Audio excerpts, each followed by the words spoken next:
ಇರಾನ್ನ supreme leader ಆಗಿದ್ದ Khamenei ಶವ ಸಂಸ್ಕಾರ ಆಗಿದ್ದಾಗಿದೆ. ಅತ್ತ ಒಂದು ಹೆಣ ಸಮಾಧಿ ಆಗಿದ್ದೇ ತಡ ಇತ್ತ ಇರಾನ್ ಹಿಟ್ ಲಿಸ್ಟ್ ರೆಡಿ ಮಾಡಿದೆ. ಈ ಲಿಸ್ಟ್ನಲ್ಲಿ ಅಮೆರಿಕ ಅಧ್ಯಕ್ಷ ಟ್ರಂಪ್ ಕೂಡ ಇದ್ದಾರೆ. ಅಷ್ಟೇ ಅಲ್ಲ, ಇನ್ನೂ ಕೆಲ ಘಟಾನುಘಟಿ ನಾಯಕರು ಈ ಪಟ್ಟಿಯಲ್ಲಿದ್ದಾರೆ. ಹಾಗಾದ್ರೆ ಯಾರ್ಯಾರವರು?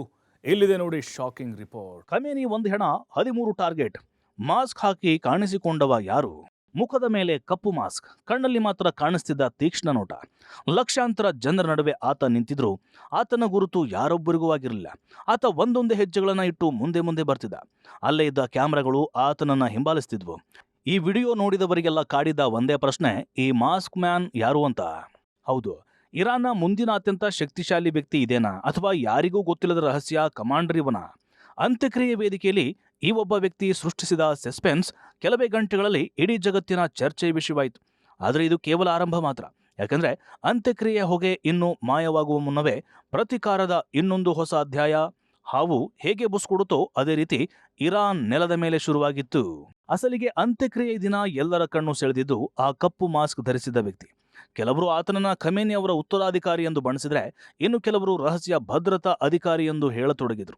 ನಂತರ ಬಂದ ವರದಿಗಳ ಪ್ರಕಾರ ಆತ ಖಮೇನಿ ಅವರ ಹಿರಿಯ ಮೊಮ್ಮಗ ಮೊಹಮ್ಮದ್ ಜವಾದ್ ಖಮೇನಿ. ಇತ್ತೀಚಿನ ದಾಳಿಯಲ್ಲಿ ಮುಖಕ್ಕೆ ಗಾಯವಾಗಿದ್ದ ಕಾರಣ ಆತ ಮಾಸ್ಕ್ ಧರಿಸಿದ ಎಂದು ಹೇಳಲಾಗಿದೆ. ಆದರೆ ಆ ಒಂದು ಮಾಸ್ಕ್ ಜಗತ್ತಿನ ರಾಜಕೀಯದಲ್ಲಿ ಹೊಸ ಕುತೂಹಲವನ್ನೇ ಹುಟ್ಟು ಹಾಕಿದ್ದಂತೂ ಸತ್ಯ.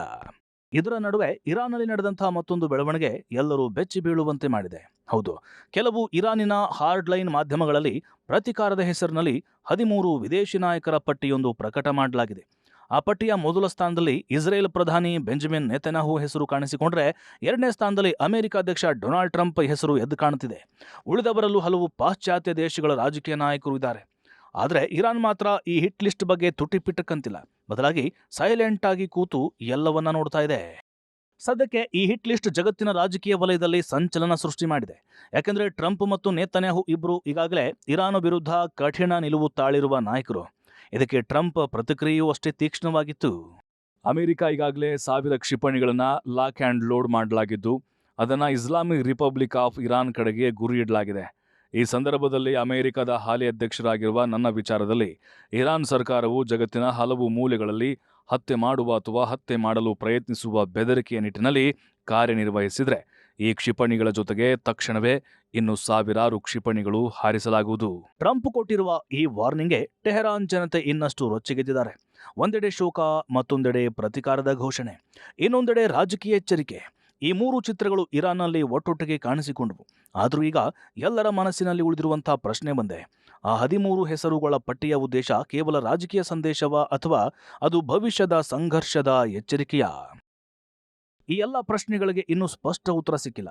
ಆದರೆ ಒಂದು ಸಂಗತಿ ಮಾತ್ರ ಖಚಿತ: ಖಮೇನಿ ಅವರ ಅಂತ್ಯಕ್ರಿಯೆ ಒಂದು ಯುಗದ ಅಂತ್ಯವಾಗಿದ್ರೆ, ಅದರ ನಂತರದ ಬೆಳವಣಿಗೆಗಳು ಮತ್ತೊಂದು ಉದ್ವಿಗ್ನ ಅಧ್ಯಾಯದ ಆರಂಭದ ಸೂಚನೆ ನೀಡುತ್ತಿವೆ.